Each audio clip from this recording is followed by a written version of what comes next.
Hey customer, check out our new AAA game. Our CEO said that this is exactly the kind of games that you customers love. Oh, okay. Is the story good? Who cares? It's a big open world with lots of graphics. Huh. Is it like different than anything else that's out there right now? Nope. Well, does it have like lots of love and care and attention by the developers? Pfft, of course not. But it does have lots of skins and character customization to unlock. Oh, okay. With real money. Well, I'm sorry to say that that doesn't feel like something I would like. Well, I thought you'd say that. So here's the best part. Are you ready? Yeah.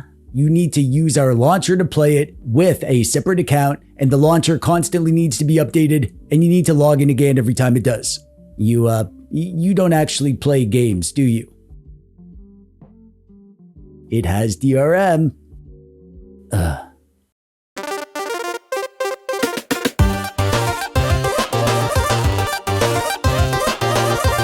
Hey there, how's it going? I'm TechDweeb, welcome. Thanks for clicking on the video today. I made a video a few days ago about how to run your PC games on your Android device and turn a retro doodad into a Steam Deck Mini. I'll link to that video below, and you should watch that if you want to know how to do this. But in that video, I mentioned that I've been obsessed with playing indie games on my Android handhelds. And a bunch of you wanted to know what my game list was. What do I like to play on these Android doodads? And at first, I was going to make a video like, don't tell me what videos to make. You can't tell me what to do. You're not my mom. But then my mom, my actual mom, she read your comments and she told me I had to make this video. So today we're going to go over a whole bunch of indie games that I love to play on my Steam Deck Mini. And I'll show you some gameplay that I recorded, and I'll give you a little description of each one. Oh, by the way, these are all being played on my RETROID Pocket G2. This is the device I turned into the Steam Deck Mini. I'll toss a link in the thingy below if you're looking to pick one up, and I'll put my review down there if you want to learn more about it. But we're not here to talk about hardware or setup or anything. Watch my other videos for that. Today, we're just here to talk about the games. I have like 20 freaking games to show you, so let's quit mucking about and dive in, shall we? Let's get this party started with a game that I show all the time. But to this day, I still get asked, what is that game? All the time, even when I put the name of the game on the screen. And I still play this, so you get to keep hearing about it. This is Bot Vice. It's an arcade-style, gallery shooter-style game with tight, responsive controls and amazing pixel art and animations, amazing music. Robots have taken over, and it's your job to murder them. Each level is different, and there's always something new to change up the gameplay, and every level has a fun, unique boss to fight. This is one of my favorite games of all time. I played this to death and I still love it. My current goal is to get a heart on each level, which is where you have to finish the level with full health. And so far I've got like 2 out of, I don't know, 30 or whatever. So I've got a lot of work left to do. Another game I love is Death Road to Canada. And it's not just because I'm Canadian. I've enjoyed this one for ages and I still play it. This one is like, picture the game Oregon Trail. You're on a journey, there's some sort of management and role-playing aspects, but it's a zombie apocalypse and you're trying to get to Canada because there's no zombies in Canada, I guess. Along the way, you'll encounter areas where you can explore and scavenge for food and supplies, and there's always some fun random events that give you tough decisions that almost always end terribly. This one is amazing couch co-op style too. Getting brutalized by the harsh RNG and then getting eaten by zombies is way funner with a buddy. This game is brand new to me, but I really love what I've experienced so far, and I'm excited to get further. It's called Kingdoms of the Dump. This game was made by 2 real-life janitors, and it's oozing with garbagey charm. Seriously, if you're into garbage-based dad jokes and dad puns, then you're gonna have a hoot with this trash. The story is really fun and unique, and the art is amazing. As you can see, I love the way it looks. Kind of like a Super Nintendo Chrono Trigger style that got covered in garbage, and the gameplay is tight. It's a JRPG with positioning and strategy aspects. I love experiences like this. Familiar gameplay styles in a completely fresh setting with a new story that I'm used to. Man, what a pile of garbage.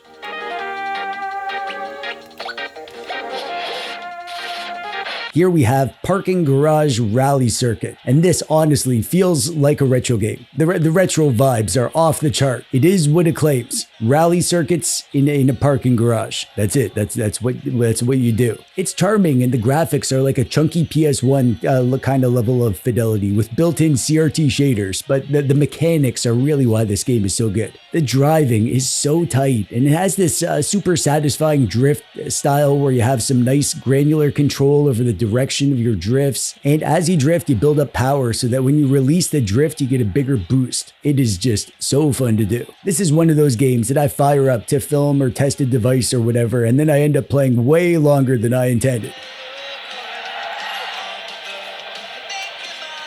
This, of course, is Marvel Cosmic Invasion. This was made by the same folks who made Shredder's Revenge in the same style. It's an old school arcade style beat 'em up game with amazing pixel art and animations and a colorful cast of characters. When I was a little dweeb, I couldn't care less about most Marvel superheroes, like Spider-Man and Iron Man and all that. I didn't care about those guys, but I was big into the X-Men. And this feels like the best X-Men arcade game that I could have ever wanted. I don't think it hits quite the same level as Shredder's Revenge. It has less variety and less charm from what I've seen so far, but it's still amazing and definitely worth playing. By the way, this one can be tricky to get running on Retro Handheld, so I'll put the settings that you need to use in a pinned comment below. That should help you out if you want to play this one on GameHub. Dawnfolk, ladies and gentlemen. I absolutely love this game. It was made by a single developer, and it's obviously a labor of love. It is so unique. It's like a mixture of a 4X game where you're exploring and placing structures on tiles, but it's also like a puzzle game because the resources are limited and you have a different goal in each level, so you need to figure out how to optimize your settlement to reach the goal. And also it's got these little mini arcade games. When you need to like gather resources or hunt animals or whatever, you'll zoom into the tile and play a mini game to do it. And it has lovely art and atmosphere and sound, and the story is cute and charming. It is just so unique and so up my alley. If you like what you see, then I highly recommend adding this to your collection. This game needs no introduction, but I'm a YouTuber making a YouTube video about games, so I gotta give it one anyways. Hollow Knight Silksong, one of the indie darlings of 2025. I think everybody knows about this game already, but if you somehow don't, the short version is that it's a 2D Metroidvania with a focus on exploration and discovery, and tough as heck combat, of course. I feel like these kinds of games are a dime a dozen, but what sets Silksong so high above most, I think, is the production value. This game looks amazing, and there is so much attention to detail. Everything from the animations to the backgrounds and the scattered objects around. It's that extra stuff that adds like a level of depth that you keep discovering new stuff even in places you've already been before. It's just a weird and lovely experience being in this haunting world, even if I suck at just existing here. Oh man, Drova Forsaken Kin is a game that feels like it was made for me for so many reasons. Like how this game feels like a modern indie version of Gothic, which is a game I love. The story is actually kind of similar too. You're a guy magically trapped in a place and you have to figure out how you're gonna fit into like the factions and stuff that are there. It's this like gritty, low fantasy world with lots of danger, but also lots of story, tons of NPCs with interesting things to say, lots of side quests and stuff to figure out. And as you can see, the art is gorgeous. I love the dark, muddy vibes of all the game's visuals, including the interface. This is one of my favorite games right now. I don't actually play a ton of games. I spend most of my time making videos, but when I'm not gaming, I'm wishing that I was just playing Drova. It's my most played game right now. A short hike is like the definition of a cozy game. It's completely just no stress, no fighting, no fail states. All it is you're a bird and you're in a cottage and you realize that you don't have cell reception and you're expecting an important call, so you hike up the nearby mountain in hopes of finding cell reception. But on the way, the world is packed with just stuff where there's people all over the place. I mean, not people, they're animals, but they wear shirts and stuff, so they're kind of people-y. The dialogue is short and sweet and cute and charming and funny, and you can do kind of little side activities along the way. Get some new items that'll help you climb walls and dig holes and solve puzzles. And you're a bird, so you can also glide around. That's fun. And it's all wrapped in this warm pixel art storybook aesthetic that makes me want to bust out my fuzzy socks.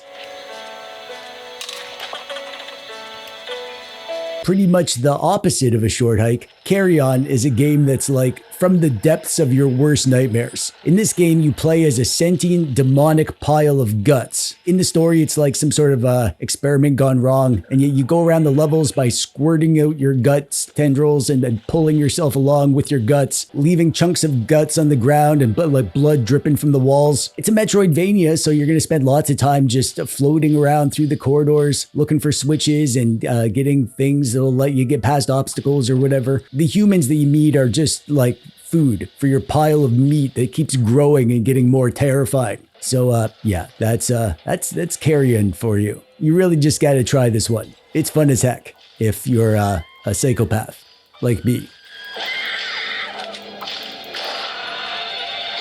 Wizordum is like a classic DOS-era first-person shooter made in 2025. It's got the same constraints as games like Hexen and Doom. Actually, it really reminds me of a game that I loved on my old computer called the Catacomb Abyss. In Wizordum, you're a wizard guy, and you go around exploring and flipping switches and opening secret doors, finding new weapons and spells, and killing lots of pixely bad guys. The art is amazing, as you can see. The sprites and textures are all colorful and delightfully retro feeling. What's cool about the game, I think, is how old school it feels. Like it has all the crunchy, satisfying, tough combat of a game like Hexen, but it also has the quality of life features of modern games. And it's called Wizordum. And if you like what you see, then you'll probably like it. This is Iron Meat, and it's almost impossible to talk about this game without mentioning Contra. I certainly can't do it. So Iron Meat is a 2D hard-as-heck side-scrolling run-and-gun action game, like Contra. Actually, more like Contra 3 on the Super Nintendo, really. In this world, there's this like alien meaty mass that is attacking stuff and mutating stuff and turning it against humanity, and it's your job to run around and kill anything that moves to stop it. The art is awesome, as you can see, and the gameplay is freaking tight as heck. Everything from the movement and the platforming and the 8-way shooting and the weapons and abilities, just like Contra, when it clicks with you, you're gonna feel unstoppable. At least, I hope I will when it does. I totally suck right now. Morsels is hard to describe. The setting is weird. It's like this post-apocalyptic world of garbage and guts, but you play as this adorable little mouse and you unlock cards that give you other characters like this little glob of chewing gum. Even the enemies are like cute, but they're trying to kill you. It plays kind of like your typical twin-stick shooter, almost like Enter the Gungeon, but it's got enough unique gameplay quirks to make it its own thing. There's also some outside-of-game stuff like your little home and unlocking new creatures, morsels, they're called. I feel like I'm not doing a good job describing it. It's familiar, but very unique. Exactly what I love in my indie games.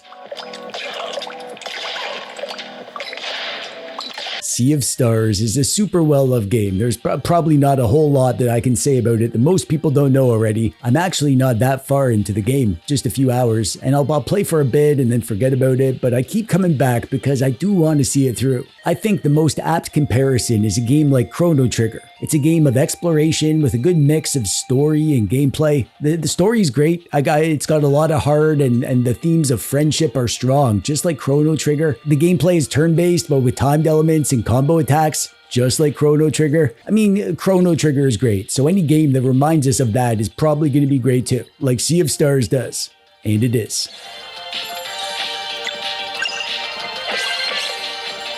Here's another weird one. It's actually super weird. It's called Mohrta, and it's like a boomer shooter mixed with a first-person exploration adventure game mixed with like Morrowind. The graphics look like PS1 era with low poly sprites and chunky pixel textures, but the design of the world is just so alien and mysterious. The enemies are all monsters and you have weapons to fight them, but there's more exploration and downtime to soak in the vibes than most boomer shooter style games. It's really hard to describe, but I mean, just look at what you see. You can get the vibe. One downside to the game is that it doesn't have cloud saves yet, so I have to start a fresh playthrough on all my doodads. I don't mind though, the first hour of the game is great.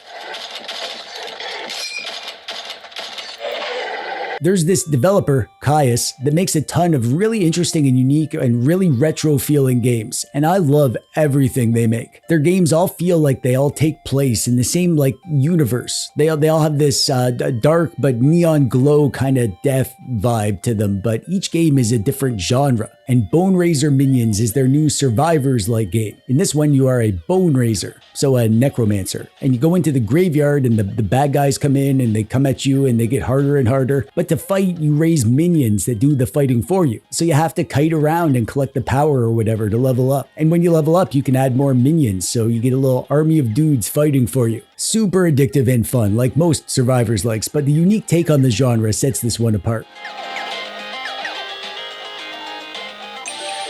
Another game that is so freaking popular that it's hard to know what to even say about it, Megabonk, is also a survivors-like. I'd say that this feels like a 3D action platformer version of Vampire Survivors, with graphics that look like it's a retro game from the N64 or PS1. This game doesn't look like much. You run around and your character automatically attacks and you kill stuff and you level up, but looks are deceiving. I guarantee if you try this, for the first few minutes you're gonna wonder why it's so popular, and then after your first run you'll immediately want to jump back in again, and halfway through your second run you're going to be so hooked that you're going to call in sick for work the next day so you can zone out and play this until you pass out from exhaustion and malnutrition, in a good way. This is Post Void, another game I've shown off many times and I still get people asking about it all the time. This game is like a fever dream. It's kind of like Hotline Miami but 3D, and the world is just this acid trip version of reality, and the enemies are like twisted nightmare people, and the art looks like it was hand drawn in a bathroom on a wall of a punk rock club, and the music feels like a caffeinated gonzo mashup from a broken radio. And if you play this for more than 5 minutes, you will not even remember who you are or where you're from. The real world doesn't matter anymore. Not when you've given yourself to the void. One of my subscribers put this game on my radar, and I am so glad they did because it's so weird and cool and addictive. It's called CloverPit, and it feels like a mix of several games. It has a sort of story that almost feels like Inscription. You know, where you're trapped and you're forced to play a game, and then there's a meta-narrative about the place that you're trapped in. It also feels kind of like Balatro. The main gameplay mechanic is very, very simple. It's just a slot machine, and you pull the lever and you get symbols and you get points by making lines, but you can spend that money in the bank to gain interest or spend it on modifiers or power-ups that change the scoring and the gameplay. It's got that same sort of roguelike addictive quality. This one's dangerous to play before bed because it's hard to put down. And finally, a very old game. It's a retro style game, but it's also so old that it's almost retro itself. This is Retro City Rampage, and the only thing I need to tell you is it's like Grand Theft Auto, but on the NES. That's it. The top-down Grand Theft Auto, but made for an 8-bit home console. And there is some magic in that combination of inspiration because this game is incredible. You can play the story mode, that's actually amazing, and they totally took the GTA formula for the story and mission structure, and it works perfectly in this retro style. Or you can just jump right into free roam and you spawn with a bunch of weapons and no objectives. You can just explore and find cool stuff, find cool vehicles, or, let's be real, go on a murderous rampage and then get taken down by the cops. Fun stuff.